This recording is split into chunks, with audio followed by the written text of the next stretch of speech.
Shalom, salam sejahtera untuk kita semua.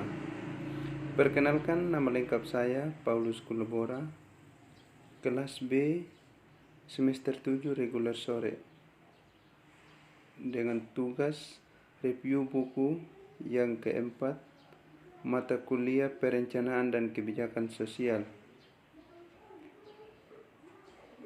Di sini saya akan membahas mengenai pemerintahan daerah membuat kebijakan di Amerika Selatan. Yang pertama, pemerintahan daerah di Amerika Selatan. Pada tanggal 23 Mei 2008, presiden dari 12 negara Amerika Selatan yang merdeka menandatangani perjanjian konstitutif dan organisasi yang baru dibentuk, yaitu Persatuan Bangsa-Bangsa Amerika Selatan, dimaksudkan untuk memperkuat dialog politik di antara negara anggota untuk menjamin ruang kesepakatan guna memperkuat integrasi Amerika Selatan. Presiden ketiga di ibu kota Brasil saat itu, para penjabat presiden negara-negara Amerika Selatan sepakat untuk membangun identitas dan kewarganegaraan Amerika Selatan dari memperkuat kebijakan daerah bersama di luar dimensi ekonomi politik. Tujuannya adalah untuk melihat di balik layar politik presidensial dan untuk memahami pola dan perangkap organisasi daerah UNASUR. Faktanya, organisasi bekerja hampir sepanjang waktu tanpa kepemimpinan yang nyata sejak awal. Mencari sekretaris jenderal adalah tugas yang sulit untuk dilakukan meskipun UNASUR membuat kemajuan besar dengan Ernesto Samper. Itu tidak berlaku sebelum atau dikembangkan dan dijalankan, maka akan berfokus pada kebijakan publik daerah dari berusaha untuk memahami bagaimana proses pembuatan kebijakan bekerja di berbagai organisasi UNASUR. Akhirnya, proses kelompok internal diselidiki menurut model analitik regional pembuatan kebijakan publik. Ini membahas temuan analisis di tingkat makro dan mikro, merangkum analisis masing-masing dari 5 dewan dan membandingkannya satu sama lain, maka diakhiri dengan tren umum yang diamati dalam proses kebijakan dan merumuskan asumsi pembuatan kebijakan publik daerah dalam kasus UNASUR. Terakhir, meninjau penelitian dan merangkum temuan analisis implikasi umum untuk studi lebih lanjut. Kebijakan publik daerah dirumuskan. Yang kedua, kebijakan publik dalam teori integrasi regional. Studi tentang wilayah bukanlah hal baru dalam penelitian akademis modern. Faktanya, ini setua integrasi regional itu sendiri. Amerika Latin khususnya memiliki tradisi kerjasama regional yang panjang. Sebelum proses integrasi Eropa dimulai pada tahun 1950-an dan mulai memengaruhi perdebatan ilmiah, Amerika Latin menampilkan berbagai bentuk kerja, konferensi Pan-Amerika di awal abad ke-20. Gagasan kerjasama antara negara-negara dan bangsa-bangsa muncul dan membangun fondasi bagi sistem antar Amerika. Organisasi Negara Amerika atau OAS didirikan pada tahun 1948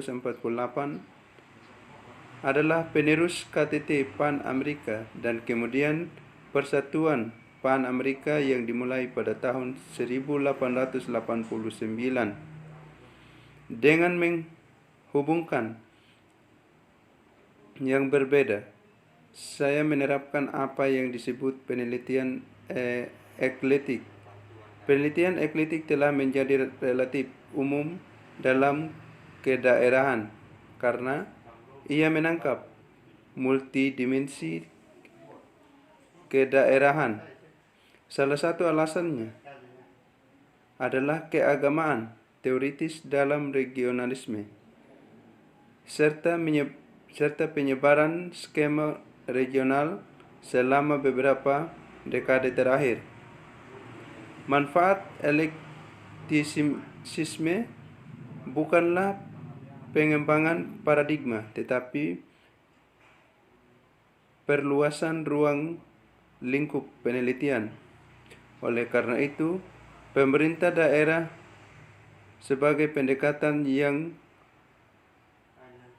menitik beratkan pada fenomena empiris di daerah menawarkan kerangka konseptual yang memadai untuk mengkaji pembuatan kebijakan publik daerah. Yang ketiga, di tingkat global, teori terutama mencoba untuk mengajar perkembangan baru dan berusaha menjelaskan kebijakan publik global. Oleh karena itu, penting untuk membedakan tingkat analisis dengan mengkonseptualkan tingkat regional sebagai mesolevel.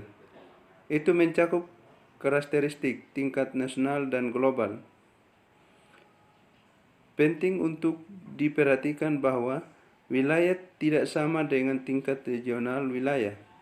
Ini menggambarkan ruang tindakan yang dibangun secara sosial. Kebijakan global bekerja pada tingkat yang tidak terlalu konkret. Mereka dapat berbentuk kesepakatan, definisi standar, atau kertas kebijakan sederhana apalagi. Pemerintah nasional tidak serta-merta menentukan kebijakan global. Kita dapat mengasumsikan bahwa kondisi struktural di tingkat global sampai batas tertentu berlaku di tingkat regional. Pada kedua tingkat tersebut, faktor penentu adalah otoritas yang hilang. Sebuah organisasi regional di luar Eropa bekerja dengan mekanisme antar pemerintah murni, artinya pelaksanaan kebijakan di negara regional, pemerintah nasional mendelegasikan perwakilan ke organisasi rasional dan organisasi internasional. Perwakilan ini memainkan peran penting karena mereka membangun hubungan antara kepentingan nasional dan pembuatan kebijakan daerah. Yang keempat, Persatuan Bangsa-Bangsa Amerika Selatan yang dibentuk pada tahun 2008 oleh semua negara Amerika Selatan yang berdaulat memiliki tujuan untuk menyediakan kebijakan publik regional. Ini adalah contoh kerjasama yang intensi di tingkat menteri tanpa campur tangan presiden. Selanjutnya, tingkat sektoral UNASUR berkembang dalam proses yang dinamis. Terlepas dari itu, fokus dalam debat akademis maupun publik bukanlah kebijakan publik regional tetapi masalah keamanan, konflik regional, atau pertanyaan tentang tatanan global yang membedakan UNASUR dengan organisasi daerah lainnya. Pada awalnya adalah ketertiban politik dalam konflik daerah pada tahun pertama keberadaannya. UNASUR memainkan peran utama dalam mempromosikan solusi di berbagai krisis negara dan antar negara yang mendukung demokrasi, hak asasi manusia, dan perdamaian, prinsip-prinsip dasar. Perjanjian konstitutif UNASUR ini dimaksudkan untuk menstabilkan kawasan Amerika Selatan dan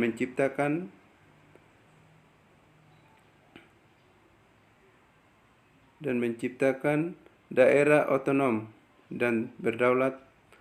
Dapat dipahami situasi yang bermuatan politik itu.